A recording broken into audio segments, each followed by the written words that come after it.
This is the start of part 2, children. Swag. Okay, ready? Don't try this at home.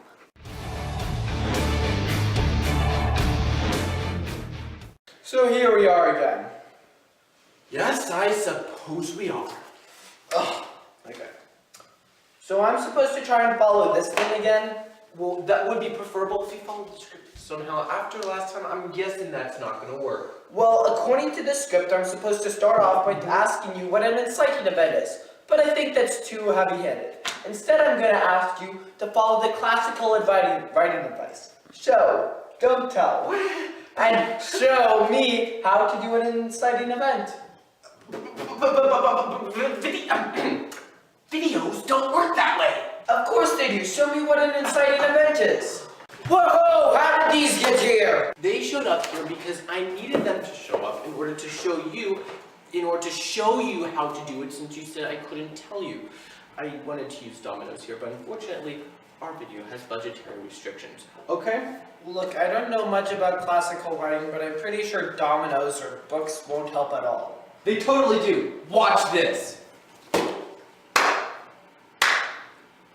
Wow! Congratulations! You just showed me how to do dominoes. Dun, dun, dun.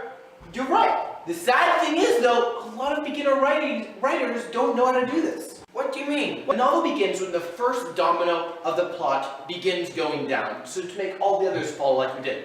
Now the problem is, some of the time, beginner writers instead start with this unrelated series of events here, so that when they begin the story, they start by pushing these over. However, those things don't have anything to do with those, even though they accidentally fell over, but that's the thing. It's like they don't really have a real connection. We start with something that's completely unrelated, like that. And so instead of doing two completely different series like that, we should start at the beginning of the story like this, so that when we push over the first ones, the others will soon follow.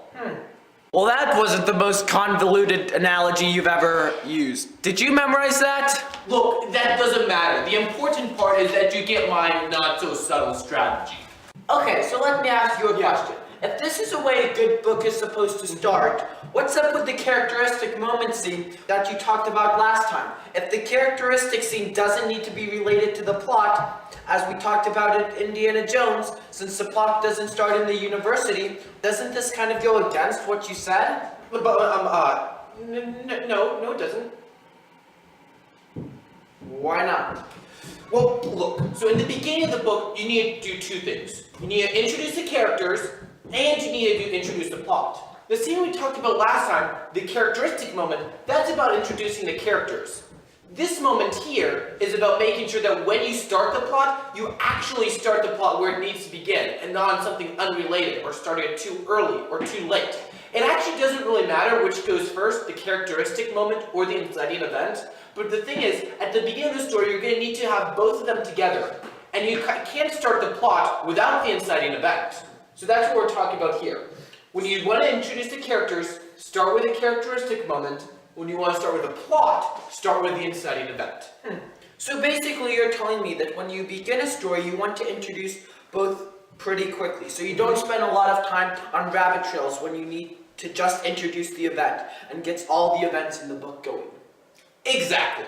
Okay, that really could have just been made into a blog post. We didn't need a whole video on this. Is there anything else we need to talk today? No, we just need to do a good conclusion for this video, and Conclusions are for losers. Just let's roll to the credits.